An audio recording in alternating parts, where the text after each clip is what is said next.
and good evening for some of you that are joining us later on in the evening. I really am grateful for you taking the time to join us this afternoon. But I guess before we kick off, as many of you are aware, and indeed I'm sure many of you are quite shocked about the news that has arrived this morning about the worrying situation in Ukraine. And I think it would be remiss of me to start today without us acknowledging, as a European family, how much our thoughts and prayers are for our friends both in Russia and Ukraine.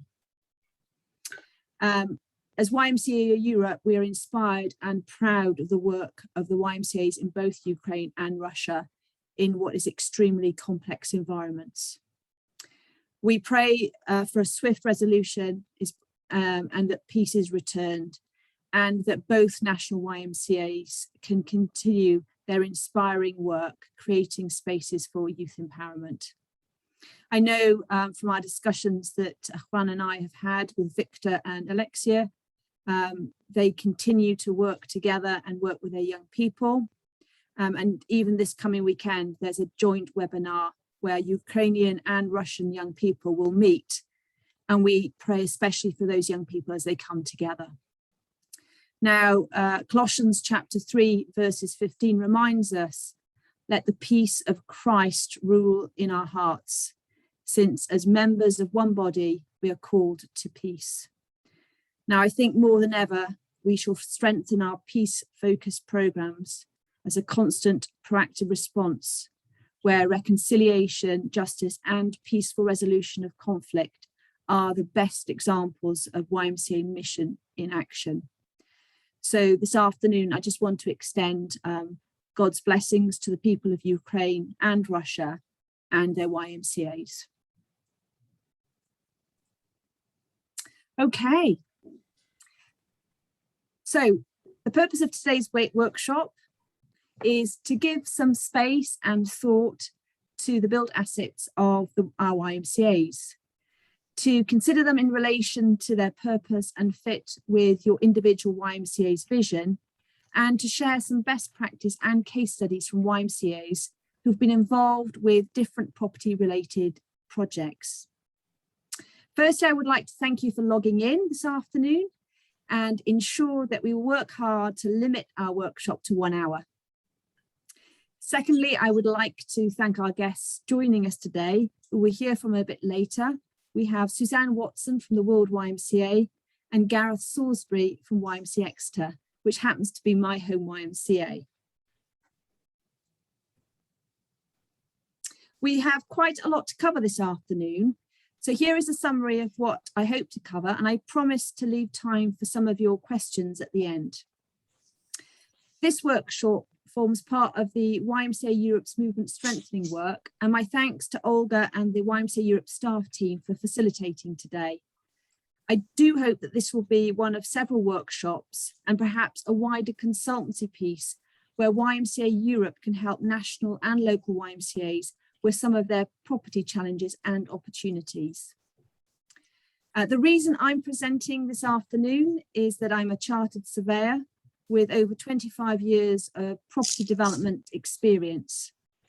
In my day job, when I'm not involved with YMCA in different shapes and forms, I'm the managing director of Exeter City Living, which is a publicly owned private development company that develops affordable and new homes for profit, but that profit is then reinvested into public services. Now, I hasten to add that I'm not an expert in all areas. I do have a fair amount of experience, but hopefully I'll be able to give you a little bit of insight in terms of managing your assets and property development this afternoon, and we can have a wider discussion in our Q&A session. Now, our workshop today comes at a time when we're coming out of a global pandemic, which has also added further pressures and challenges to our movement. I know, for example, in the United Kingdom, half of all charities with property assets have been forced to sell assets to generate income. Across Europe, the pandemic has exposed many YMCAs to their over-reliance on grants and contracts, and at this time when the YMCA is under pressure both financially and in terms of increased demand for services. And this pressure is likely to increase when we are faced with austerity and cutbacks to pay for the costs of the pandemic. Now, we need to ensure that YMCAs do not fall into a cycle of starvation. That's where our infrastructure is poorly funded, and as a result, our non-profit activities cannot be scaled up effectively. Charities need to have stable and predictable income streams for long-term financial sustainability. And our workshop today is going to explore some of the ways our built assets can help with this. Now, the good news is YMCA in Europe is asset rich. Across our members, we have over 1,220 different property assets of varying types and uses. We also have 74 campsites.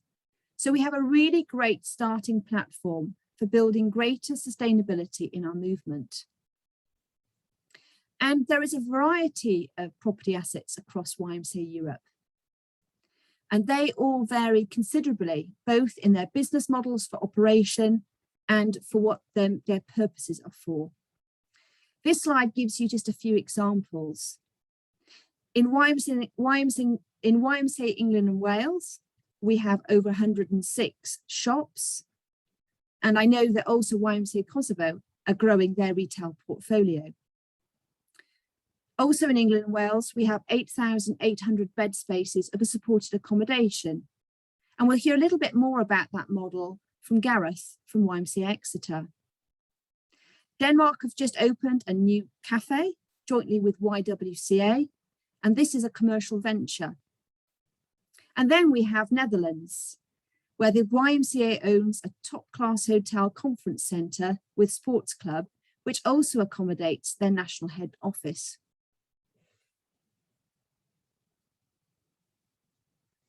So let's have a quick look at some of the basics around property assets.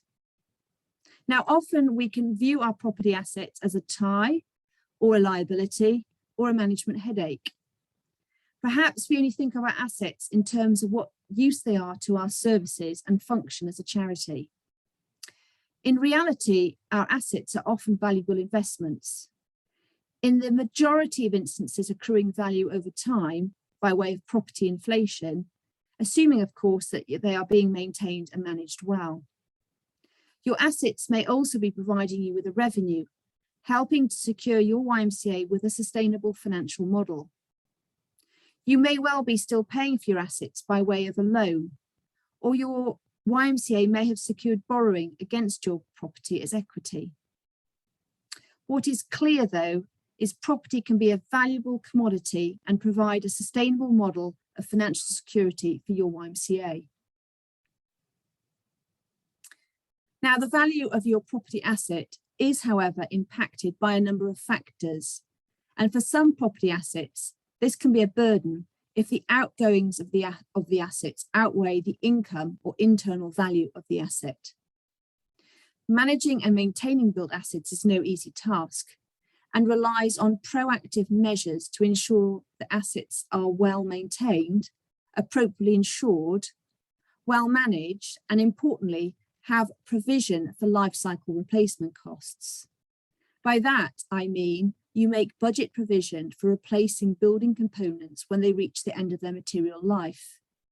How many buildings do we see left to become dilapidated to the point where they cease to be functional? If YMCAs are to utilise property assets as a sustainable business model, they need to carefully consider the financial modelling of not just acquiring an asset, but running and maintaining it. The rising utility and energy costs ahead of many of us may make this even more challenging. But property assets do not need to be a burden, especially when you think of all those great projects and the great works and outcomes that can be achieved if we use our property assets well. And I want today's workshop to be the start of an ongoing conversation of how we can use our YMCA assets to further the great work and reach of what we do serving young people. Our assets can unlock value as well as opportunity. For levering finance for further investment, perhaps by widening a portfolio of YMCA properties, for example. Or property can be used for equity release, perhaps allowing you to reinvest the capital into something else more meaningful for your charitable purposes. Or you could sell your property and have it really leased back to you on a longer leasehold basis. Now, there may be scope to perhaps remodel or redevelop or add additional accommodation to your existing property, even developing the airspace above your assets. This can bring in additional value and revenue. And certainly in the UK, I'm involved with providing additional residential accommodation on low-rise accommodation. And this can be a very good way to bring in additional value without having the burden of buying any additional land. You may wish to consider about changing the use of your property assets. Think hostel perhaps to hotel, or perhaps bringing in new uses within existing buildings, so you've got more variety in terms of your revenue streams. Now, the options are numerous and much will depend on your individual YMCA needs and your vision for your organisation. As we are all part of the YMCA family, there is also scope to consider how best we can work together to optimise our property assets.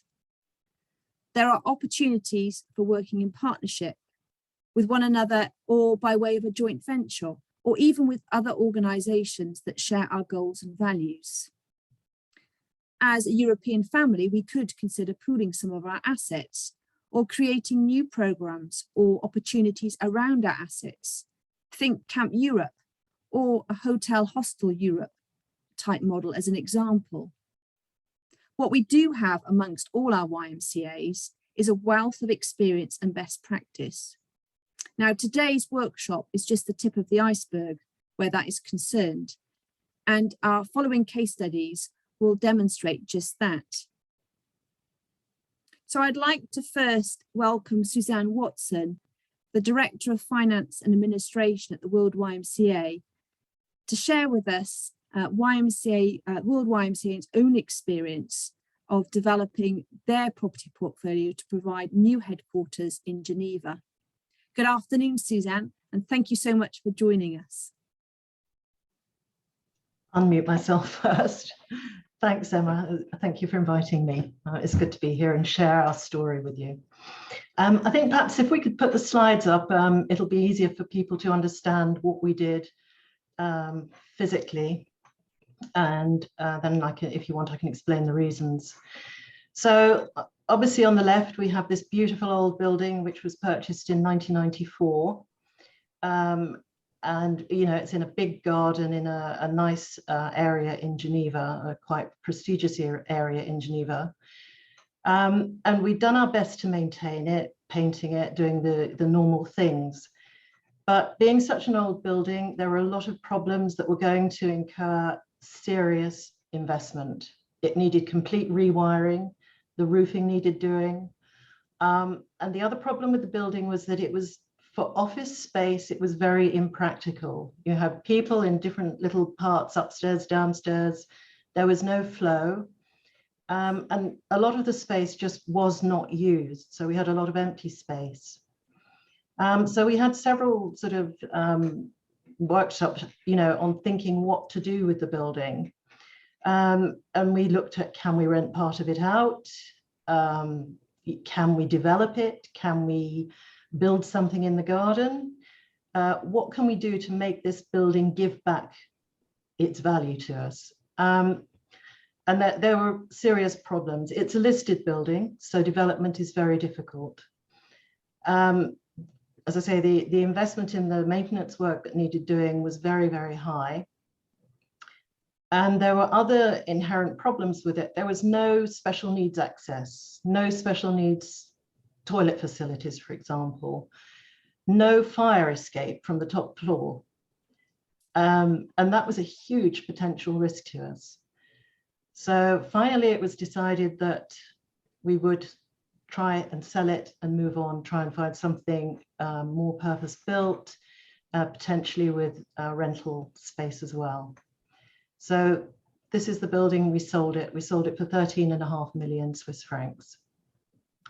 And then we bought this beauty next door.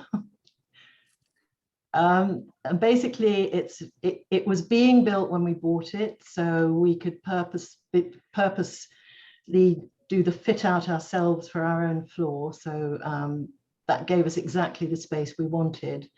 And then the 4 stories beneath us, we plan to rent out. So this is the building. We paid a little over 16 million, all inclusive of all costs. And we did take on a mortgage to do that. So if you could go to the next slide. So this was the old building, just showing you a little bit what it was like inside. And then if you go on to the next one. This is what we now have. So on the left-hand side, this is what we were faced with when we took over the building. So there was quite a lot of work to get it as it is now that we actually had to take responsibility for. And then on the right-hand side, you'll see this is our boardroom, and this is our sort of dining area. And I'm not sure if there's another slide after that. Check. Yeah. So basically, this is the comparison. This is our old boardroom. This is the new one. Our old dining area and the new one. Great. Okay, Well, thank you. Thanks, Suzanne. It's great to see some photographs as well. Really interesting strategy that the YMCA has taken. It seems to make very strong business sense. I was wondering, what was the thinking when you were originally looking at potentially disposing of your older headquarters? Were you imagining at that time that you would be taking on a much bigger new build and using some of the income from rental to subsidize your own costs, or was that a bit of a bonus? Yeah, no, honestly, we did think we could find something with potentially some rental space, but we did actually have to sort of think differently as we started the process. When we originally had the building valued, the first valuations we were getting were 6 to 8 million. But we were in a quite good position because there was one of our neighbours who had a health clinic, and they desperately wanted to buy the building. And you know, we did actually manage to sort of leverage that to get 2 people into a bidding war. And so we did actually, you know, then get 13.5 million for it, which kind of gave us more options and more opportunities to really find something that would give us a serious rental income, rather than just a little bit on the side. And that's why we went for the bigger building.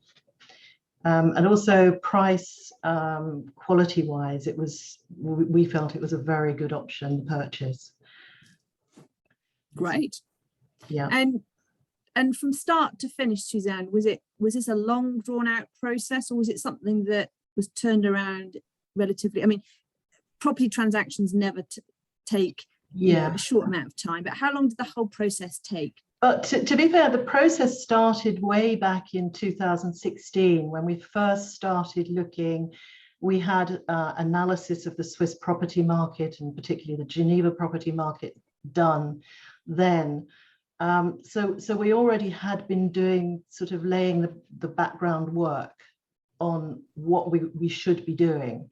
But then that project was shelved. And then in 2019, March, the executive committee took the decision to go ahead with the project again. And what they did was quite clever, because we set up a task force. We have a Mott Foundation, which is there to look after the properties in Geneva. So they set up a task force of our officers, some property people with property experience, Simon, who's an architect. And that task force was given the powers within certain remit from the executive committee to take decisions. and it meant that they could really act quickly. We had virtually the whole committee come to visit the building before we purchased it. So that decision was taken in 2019. By late 2019, we had the offer, verbal offer on Clos Belmont, and by December 2019, we'd identified the new building, and basically we sold in May 2020 and purchased in June 2020. So it was a year and a half from the decision being made that we would do something. Great. I guess on paper and reality, it looks as if this is a real good news success story. I guess you couldn't have factored in a global pandemic. No. And how have you been able to manage that? It's been challenging. Obviously, things stopped in 2020.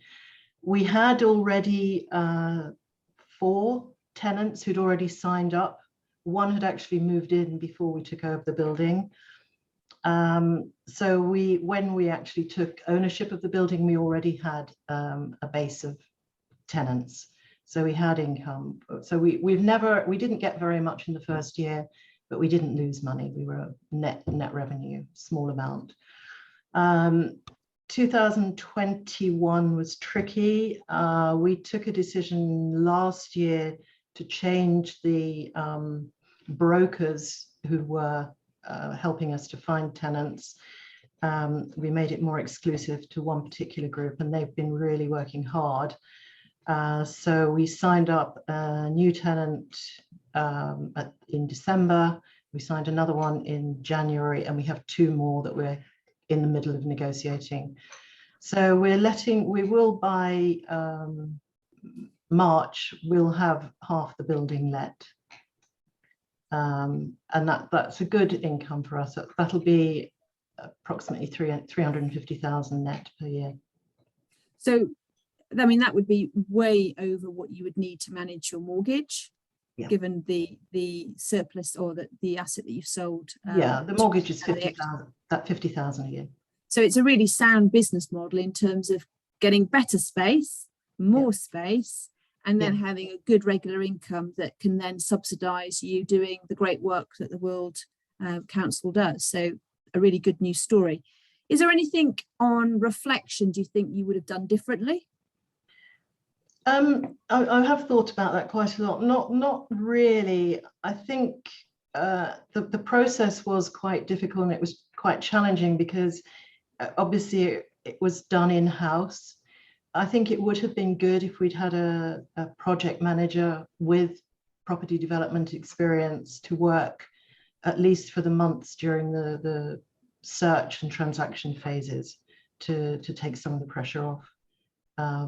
I think that would have been worthwhile. Yeah, I think that's probably a good point of advice, really. I think often we don't understand the complexities of the different sort of professionals involved with property transactions, and often they can take a lot of the strain away or bring some additional value. So yeah. We did obviously use experts for analysis, for due diligence, for that kind of thing, but yeah, just to have somebody in charge of that would have been good. But of course, often these are all additional fees, and when you're doing big transactions, I think you often falter to think whether or not, well, do we really need that additional cost? So I think it's always trying to weigh up those advisors that you do need and those that maybe are not necessarily required. Do you, just as a sort of takeaway, is there any sort of specific advice or bit of wisdom that you could share with the YMCA's joining us this afternoon in terms of perhaps their approach, or if they're thinking about making a property decision? Yeah, I think it was really important, first of all, really thinking about what could we do with the building we had. Would there have been an option to maybe develop that? Obviously, because it was a listed building, it made it much more complicated. So don't go and buy a listed building. But yeah, it really would be important to look at the possibilities of what you could do with what you've got, and then what the other options are. Right. Well, Suzanne, thank you for joining us this afternoon. Hopefully you can stay on for a bit longer to answer any questions and answers. I think what you've achieved with the World YMCA is tremendous. You've absolutely capitalized on an old asset that was no longer fit for purpose. You now have this wonderful new asset that's got a long lifetime ahead of it. Plus, you've got all that income and revenue that is really supporting the work of your charitable aims. So I would give it a 10 out of 10. Thanks. So thanks so much, Suzanne. So our second case study this afternoon comes from Gareth Sorsby, who's the Joint Chief Exec of Exeter YMCA. YMCA very close to my heart from my home city. And Gareth's here to tell us a little about what their sort of property asset strategy is in Exeter, and to showcase one of their most recent property development projects. So good afternoon, Gareth, and lovely to see you. Good afternoon. Thank you for having me, everybody. Lovely to meet you. Okay. So it's over to me. So just a little overview of YMCA Exeter. So we're a small local YMCA, just over £1 million turnover, focused down in the southwest. It's a lovely region of the UK, not far from the beaches, lots of outdoor space. But as you find in any city, lots of social issues. And we are a charity that's been around since 1846 in Exeter. We've always focused on trying to reach the current need within the city. So we adapt our services quite regularly, depending on what the current need is that's being faced. We specialise in prevention and early intervention on social issues. So we do an awful lot of housing for small and English context. Yeah, thank you, Adrian. Yeah. We do a lot of housing for young people coming out of the care system that are otherwise homeless. We do an awful lot of work with primary schools with wellbeing and mental health, so therapy and counselling for primary age children from age 5 up. We do lots of estate-based work with churches, reaching out to families in need, just to try and meet any need that's possible. But one of our core services has really been housing. And Emma's asked me to speak a little bit on our built assets, which fits in well with your workshop here. And for us, our assets are so important to us for creating safe spaces for young people. Space is such an important thing for us, that we have our own homes that we go to. We know it's our sanctuary, but for many young people, they don't have that. And here in the UK, many of their youth spaces have been moved over for other uses. They've been taken away from them. So we've wanted to make sure that our spaces are safe spaces for young people. We constantly review our current assets to make sure they are best use for the local need. And that is looking at disposal as well. So quite recently, we sold 8 flats in the centre of town. Similar story to Suzanne, really, that they just weren't fit for purpose. To keep them up to scratch was going to cost an awful lot of money. So it was better used to sell those properties and to reinvest in 6 2-bedroom homes in the town instead, which have better served the need of the young people.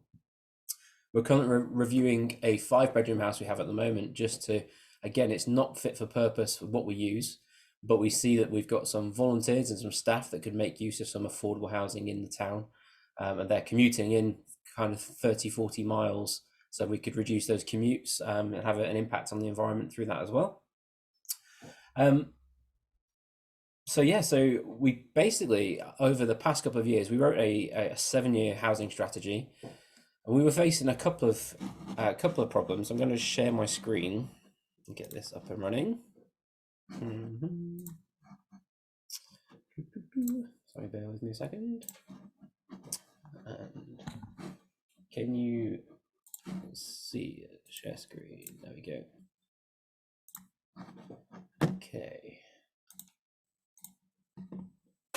Okay, so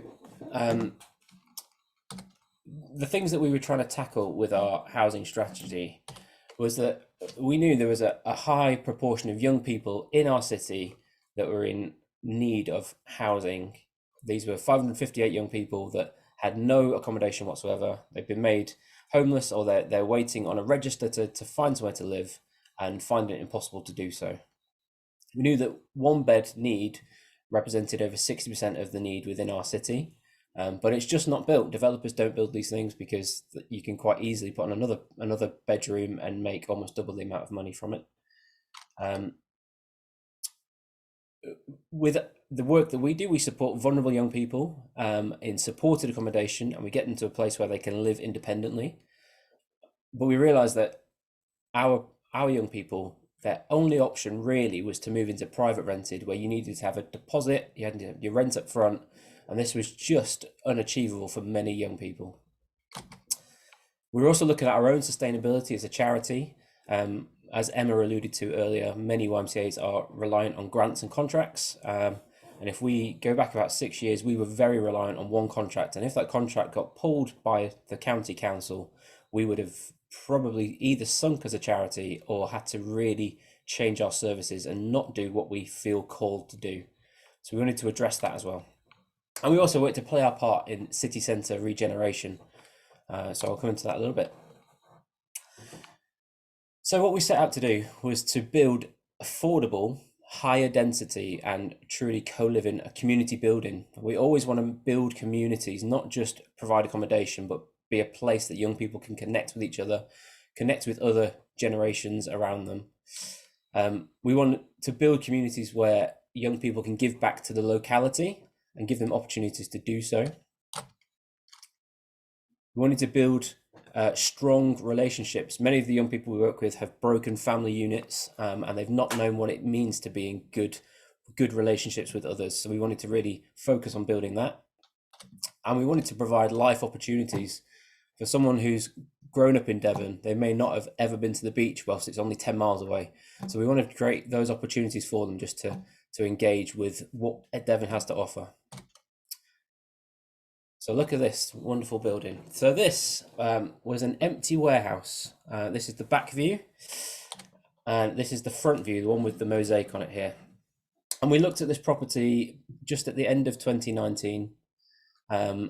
We thought that we were going to build a property in a different part of town, but actually this came up on for sale, and this was the interior. But we thought we could probably do something with this property, so we convinced the board to go with us on this journey, and we purchased it. And this is what it looks like now. It's now 26 studio flats, self-contained. That's the new entrance there. And this provides a long-term affordable home for 26 young people. It's right in the city centre. The top of the screen, you can just see our city's cathedral poking up there, right on the high street. This is something, land is super expensive in Exeter, and property is super expensive. But we're going against that grain. We are providing homes for young people that are truly affordable. So rent on this property, we're looking at £600 a month. That's all in with all your bills, high-speed internet, everything. Meaning that someone that's on minimum wage, working a full-time job, still has a vast proportion of their wage to spend on living life to the full, to reinvest in the local economy, to engage with our local leisure facilities. It just means that young people are having a real step up in life. So yes, they'll be kitted out like this. And that's great. The building itself, we love that we have this new building, but for me the real impact is what it has on young people. I just want to share Gemma's story with you here. So Gemma's a young 25-year-old girl, and she's been looking to live on her own for a long time, but as she said with her words here, it's just too difficult to find accommodation that is truly affordable. So she's really excited to move into this property. So that's my little presentation. Thank you so much, Gareth, and really great to see some airspace development, you know, where you've taken an old warehouse and literally taken all that free land and developed up into the air. So hopefully inspiration for some of the other YMCAs who might have some assets but don't really think that they can go upwards. Again, subject to conservation areas or listed buildings and all the other complications with buildings, but what a really inspiring project. And thanks for sharing those the story of your residents as well that will be moving into there. So I guess thinking about your kind of quite diverse portfolio that you've got in Exeter, what does the future hold for you in terms of your wider property ambitions? I mean, how important is it to you and the way that you run your YMCA? Certainly properties like this new build, they're key for our long-term sustainability. Part of our housing strategy was to build these properties that are affordable, yet they create revenue that helps us pay for our really staff intense work at the kind of the stage one, our hostel accommodation, where young people really need high intense support with staffing. This property and more that would come would get us to a place where we no longer are dependent on those contracts that we mentioned earlier. So if they do disappear, we still sustain the level of work that we were called to do. So it's highly important for us. And I'd say even in the journey in making this property happen, I'd say whilst we've got this one going, we've looked at 3 or 4 others that just haven't got off the ground. But it's worth, I'd say one of my key points would just be just explore any opportunity there are. And it doesn't matter if it falls on its face, you will learn lessons from that. And we've probably been through 4 or 5 other properties that we thought were going to come to fruition and haven't. But we're going to not stop here. 26 studio flats is great, but it does just scratch the surface of the need. So we definitely need to do more because it's not happening, other than Exeter City Living, of course. And Gareth, I mean, how did you pay for this development? Because 26 new apartments, that's big bucks, isn't it? It is. So in total, it's about a £2.9 million build. So actually, that's really good value for money for 26 studio flats, really, in the centre of a city. We had a huge investment from our government through what's called Homes England, part of the Ministry for Housing, Communities and Local Government. So they funded a huge proportion of it. Our local council made a contribution as well. And then we took a small loan out, it was 250,000 secured against some of our other properties.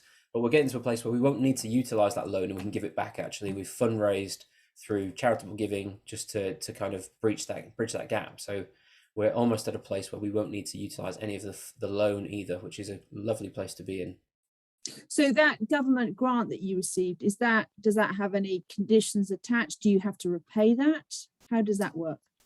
So the government grant means that the property always has to be utilised for social housing, for young people moving out of supported accommodation. So they needed to have been in a hostel environment, supported with staff, and being at a place where they are happy to live on their own now. It's actually a really lovely legacy for our city because that property will always now be utilised for people in need forever, in perpetuity. It will never change. So we think that's just even if the YMCA was to change tact, we'd have to give that to the city council to utilise for the same purpose. So yeah, that's the only real stipulation. If we don't deliver the project, we've got a couple of weeks left to finish. If we don't finish it in the next few weeks, we would have to give some of that money back. So they're busy finishing off then, Gareth? Yes, definitely. And so you mentioned that, one of the attributes that you felt that YMCA should have when it comes to property and assets is patience.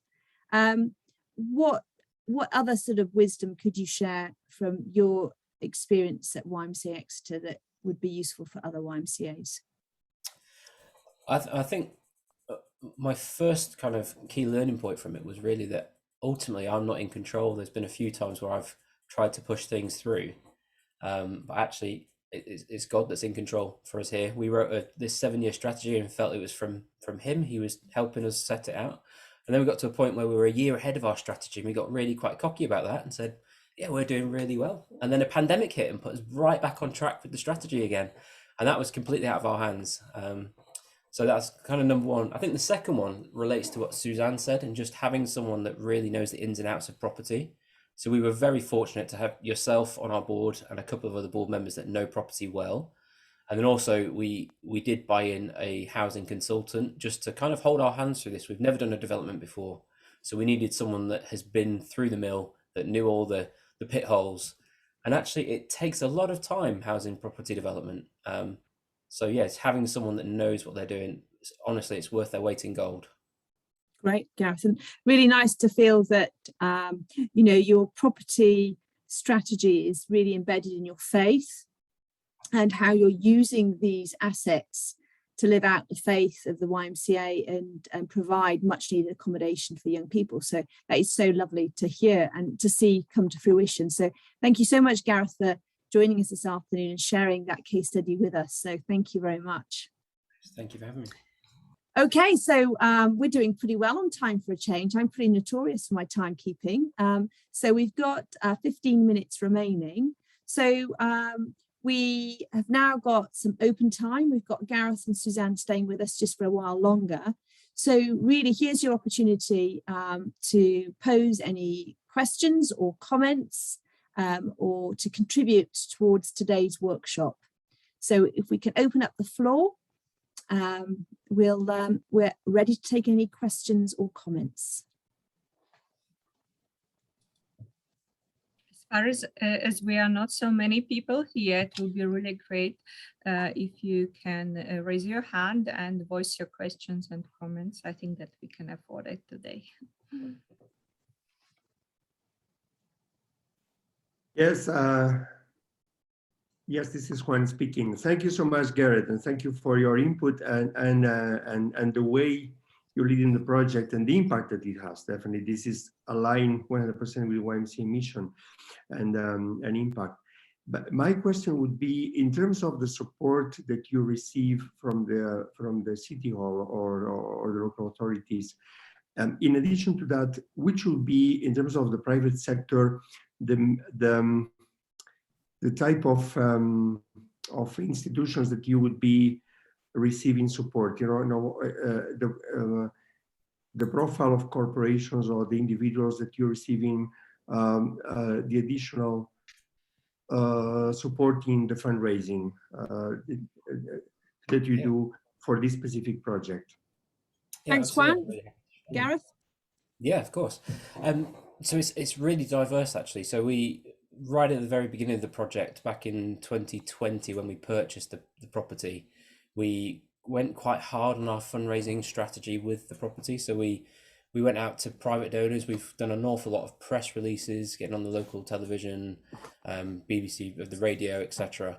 And then we've gone out to our warm contacts. So those businesses we're already really linked to. So for instance, a couple of the local banks. So we've had HSBC have given us £30,000, which pays for all of the furniture kit out for the property, which is a great investment. We've had private donors from local churches that have come up with similar amounts of money. So I think it's because of the nature of the property and the nature of the work that what we're trying to achieve with it. It's really caught with people's heartstrings and started to pull on them. Most of our financial support actually comes from local churches and Christians, and we have just been really bold in terms of approaching them and asking them to partner with us, and it's just kind of gone from there, really. There has been a good amount of charitable grants as well, so we have a very good philanthropic group of charities in the UK that we've written to, and they've supported us as well. But yeah, so if I was to say how many donors it would be, we're probably up to about 190 different people or organisations giving into this project. Great. I mean, Gareth, that's really fascinating, because I think there is something, isn't there, about having a very clear vision and strategy, so people understand that, okay, they want to invest in a project, but they're not really investing just in bricks and mortar. You know, whilst that's what your ask is for, you're asking for something that is, you know, a property asset, but obviously it's the vision and what you're achieving and the mission of YMCA that is really allowing them to dig deep into their pockets. And I think that's probably a quite an important takeaway, that people will invest if your vision is clear. Yeah, and I'd certainly say all the groundwork that went before the project in terms of keeping people up to date with the work we're already doing and the good news stories coming out of that, the difference it's making in people's lives already, lays the ground for then a fundraising ask, because they already see that you are helping people in mind, body and spirit. You're seeing people come to faith. You're seeing people get on really well in life and move on positively.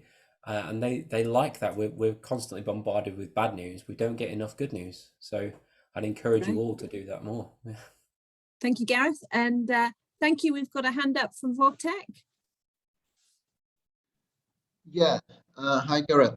I just have two questions. How do you select people, I mean the young people who can live in this new building? Is there any selection process? And the second question is, if I'm not mistaken, you said that there is a £600 rent. Is that right? And Yes. can you give us some comparison? What is the usual rent in your city? Certainly. So to answer your first question, the only selection process really for young people is that they have to have been through supported accommodation. So we have appointed a staff member to manage this project that will work with all of the other supported housing providers around the city. There's probably about 8 of them, and they all experience the same issue, that there's just nowhere for young people to move on to. And we're working with them to just get people ready. So we already house 65 young people ourselves, and we're getting some of those ready to move into this property, but we're not limiting it to people that have been through our services. We're going out to other organisations too and saying, this is a fantastic opportunity to free up space in your hostel environment where you can help more people that really need it. So we're just starting that journey now in terms of lining young people up. As I said, we complete in a couple of weeks' time, and then we've got a couple of months of getting the property furnished, snagging done, things like that. So we're not looking to move young people in until probably the end of May. So we're just starting that process of identifying more young people to move in. But if we were to do this project or a similar project again, we would probably be able to do some more general young people's needs, with people that are at the college, for example, people that are working within the city that aren't out of supported housing. It's just because the funding attached through the government was specifically around freeing up hostel space. Your second question, so we recently just had an estate agent join our board, and when I showed her these properties, she said on the open market we'd be renting them out for about 1,200 a month without bills. A typical one-bedroom property in Exeter is usually around about 800, but the spec that we've gone for here is quite high, and then your bills on top of that. So it's a significant saving. Does that help your answer your question?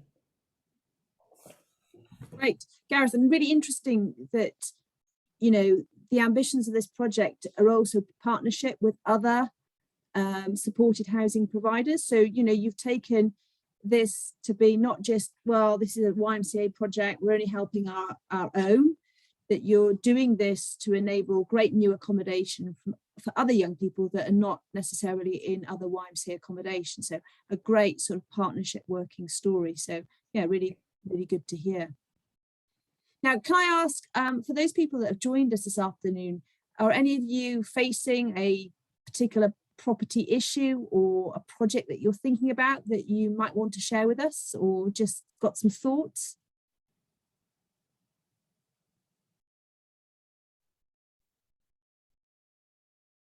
Maybe this afternoon will be a catalyst to start thinking.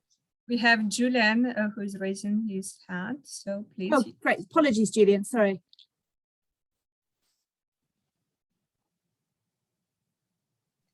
All I wanted to say is very little. Particularly well done to the Exeter guy, Gary. What's his name? Gareth, yes. Gareth, sorry. We as a country have, the older I get, I'll be 70 in May. I realized that, as the Italians say, tutto il mondo è un paese, which means every country is the same. And what happens in Exeter and in other parts of the world happens to Malta as well. A great problem which we've been having during the last years was obviously the inability of people to meet the rental fees in Malta, which are very high. Malta is a very small country of just 100 square kilometers, so property is obviously very costly. And we've managed to have a lot of success stories. We get a lot of help from the government, like Gareth said, you do over there with Home England. Our government has provides us with revenue to run our homeless shelter, where we have from 30 to 35 people on a daily basis, coming from every walk of life and every nationality now, being Malta as it is in the center of the Mediterranean. Particularly after we joined the European Union, we've got foreigners who obviously have some difficulties from time to time. So the government helps a lot. We've been of late given a second shelter, which we're calling the Y Communal Home, where we're opening up to people like me, over 35, to guide them through independent living. What I'd like to ask Gareth is, yes, as he said, 26 units, you're scratching the top of the iceberg, right? So what happens if I'm an English guy or whoever staying in Exeter with the astronomical prices? YMCA is helping me to, settle down. As that lady said, Gemma, she didn't want to leave Exeter to remain in contact with them. But effectively, how hard is it for Gemma and her partner to buy property in England? In Malta, youngsters, even with good jobs. My son of 26, hadn't I not given him a 10% deposit of 25,000 euros, he wouldn't have been able to buy a property. How is the situation on that level in Exeter today? I'm curious. Okay, thanks, Julian. Yes, Gareth, can you give a short insight in terms of, I think probably similar situation as in Malta? Yeah, I mean, I can talk from my own experience. Being a CEO of a YMCA with a young family, I still have a 42-year mortgage ahead of me, whilst taking money from family for a deposit. It's not cheap. I think Exeter we have a little housing bubble where property is very highly priced. So a typical 3-bedroom house within our city, you're talking £260,000. So to get anywhere near that is quite difficult. 60,000? 260,000 for a 3-bed property is. Sorry? £260,000 for a 3-bed property. It's cheaper than here. For us, Yeah. it gets 250,000 euros for a 2-bedroom flat. 3-bedroom, you're looking at 350,000. Thank you. Carry on. That's okay. And when I say 3-bed, so my house is an ex-council property, so it's not anything too luxury. But so it's quite expensive. And someone like Gemma, she's just never going to be able to get the deposit. She doesn't have the family around her to give that to her. Okay. And working in a low-paid job, you're never going to get to save £20,000 to put down as a deposit. It's very difficult. Yeah, and I think, this is probably, Julian, Gareth, I think it's, probably a universal problem across many, particularly city locations. And I think affordability is something that, we certainly have retail shops and other property interests. I was wondering if you could share just some reflections from your own experience, if that was possible. Yeah, I can. And I'm here with Darina and the twins as well. So don't think I'm just not listening. I'm talking to Darina as we're listening to all this fantastic stuff. I guess we would be on the other side of the scale in terms of if Gareth says they're a small YMCA, I guess we'd be an even smaller YMCA. And I guess in terms of property, we wouldn't be our leadership team, our YMCA staff would not have inherited property from previous teams. So at the moment, we're in this rat race where we're actually buying up our first properties. And again, and I think one thing that we've been thinking about is of course, Suzanne mentioned it earlier, kind of location, what's going to go up in value, where. But I think one of the lessons from today, one of the lessons we're getting from today is the assets that we've just bought in the last maybe 5 years. Well, how does the future leadership of our movement navigate that? And I think you were saying it earlier, Emma, that there's plenty of properties kind of just being run down year on year with no maintenance and those things. And I guess we're in a different point in our journey where we're not even thinking about that because we're trying to grab the assets. And as we all know, the market is so difficult at the moment in terms of price, getting on the property ladder, even just personally. Well, it's even harder, I think, for NGOs that are growing fast or trying to get some foothold. I think one reflection for us, we have 3 different types of properties in our portfolio, I would call it, our small portfolio. We would have our own assets that we've bought. We would have ones that we rent, pretty much like the shop model in England. And then we'd also have assets that we manage in partnerships with different local municipalities, where we don't actually pay any of the costs in terms of electricity or water. So we found during the pandemic that having a collection of different ones has helped us, I wouldn't say not feel the effects, I don't think that's fair, but maybe been a little bit more stable than other organizations around us. And I guess just finally, one other reflection here is, and I think a lot of YMCAs, either local or national, I guess one of the hardest things coming from the English YMCA to maybe the Kosovo YMCA is, you know, you speak to YMCAs that have inherited properties and buildings from the past, or donations, or because of their war work, or they've got this 100-year history. How do new YMCAs even start to get the resources together to even start to knock out some of those initial costs, like rent for the office or a space for young people? And I think that's going to be the challenge of the next 10 years for our Ys across Europe is, you know, rent against assets, owning our own assets, and kind of, you know, just one thing to just think about, because I know the time is key. I think 70% of NGOs in Kosovo, they ceased to exist during the pandemic because in terms of their own assets and reserves and those kind of things. So we're talking about, you know, we're only one pandemic or incident away from just a change of civil society or a change of what we're doing. So I don't know if that helps. That's just kind of a lot of everything. No, great. That's I mean, I think it's really, thanks, Addy, really great to have that richness of variety, because I think, you know, across YMCA Europe, you know, everyone's got a different picture. Everyone has different assets. Everyone have different situations. But I think what we're striving to do at YMCA Europe is to really investigate and find out what we can do to help everyone across the whole of Europe, and how can we utilize partnerships? How can we ensure that there is sustainable growth for new YMCAs? And how can we potentially use some of the assets from maybe some established YMCAs to maybe perhaps work in partnership and assist some of our new and emerging YMCAs? Because I think it's so, you know, so important. So thank you so much, Addy, for sharing that with us.